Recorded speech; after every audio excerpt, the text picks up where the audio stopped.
আমরা তন্ত্রের একটি দারুণ ব্যবহারিক কৌশল নিয়ে আলোচনা করব। আমাদের চোখ, কান, নাক এগুলো শুধু অঙ্গ নয়, এগুলো হলো ইন্দ্রিয়ের প্রবেশদ্বার।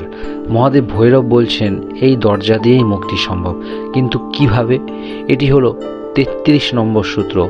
এই কৌশলটি আমাদের মনকে তার স্বাভাবিক চঞ্চলতা থেকে মুক্ত করে একটি চরম নীরবতায় নিয়ে যায়। সূত্রের মূল কথা, দরজায় দাঁড়ানো প্রহরী। সূত্রটি বলছে, ইন্দ্রিয়ের প্রবেশদ্বারে মনকে স্থাপন করে তাকে কোনো ভিত্তি বা আশ্রয় না দিয়ে স্থির করো। এটিকে সহজভাবে ভাবুন। আপনি আপনার চোখের দরজা বেছে নিলেন। যখন আপনি চোখ বন্ধ করেন, মন তখন ভিতরের চিন্তা বা স্মৃতিতে চলে যায়। যখন চোখ খোলেন, মন তখন বাইরের জগৎ নিয়ে ব্যস্ত হয়। মহাদেব বলছেন, আপনি আপনার মনকে সেই দরজার ঠিক চৌকাঠের মাঝখানে স্থির করুন, এমনভাবে যেন আপনি বাইরের জগৎও দেখছেন না এবং ভিতরের জগৎও দেখছেন না।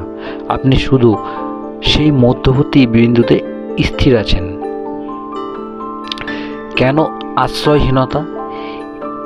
এই অংশের অর্থ হলো মন যেন বাইরে কোনো বস্তুকে আশ্রয় না করে, আবার ভিতরে কোনো চিন্তা বা স্মৃতিকে আশ্রয় না করে।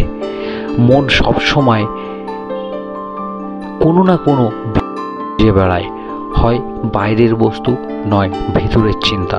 কিন্তু যখন সেই দরজার মাঝখানে মনকে রাখা হয়, তখন মন কোনো ভিত্তি খুঁজে পায় না।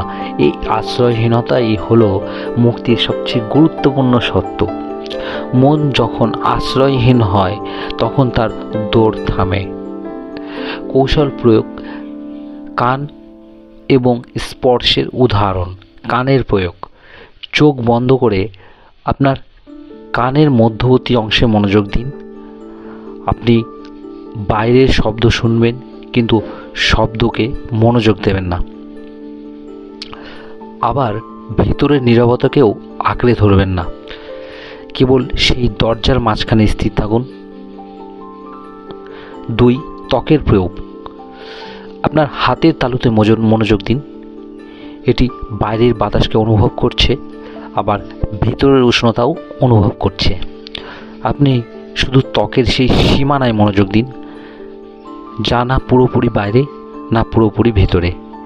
এই মধ্যবর্তী সীমাই হলো আপনার ইন্দ্রিয়দ্বার।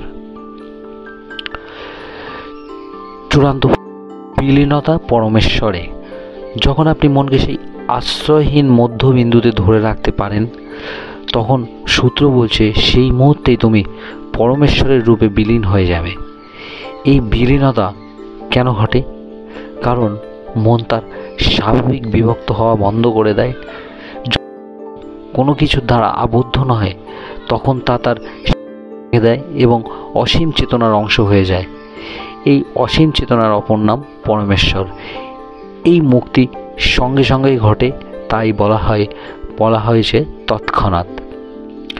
সবশেষে 33 নম্বর সূত্র আমাদের শেখায় যে আপনাকে কঠিন কাজ করতে হবে না, শুধু আপনাকে আপনার জীবনের প্রতিটি সীমানাকে, যেমন চোখ, কান, ত্বক, সচেতনতার প্রবেশদ্বার করে তুলতে। যখনই আপনি কোনো ইন্দ্রিয় ব্যবহার করছেন, মনে করুন আমি বাইরের বা ভিতরের কোনো কিছুর পিছনে না গিয়ে শুধু দরজায় স্থির হচ্ছি। এই সহজ অভ্যাসটি আপনাকে দ্রুত মনের চঞ্চলতা থেকে মুক্তি দেবে। আপনার চেতনাকে পরমেশ্বরের রূপে বিলীন করতে চ্যানেলটি সাবস্ক্রাইব করে আমাদের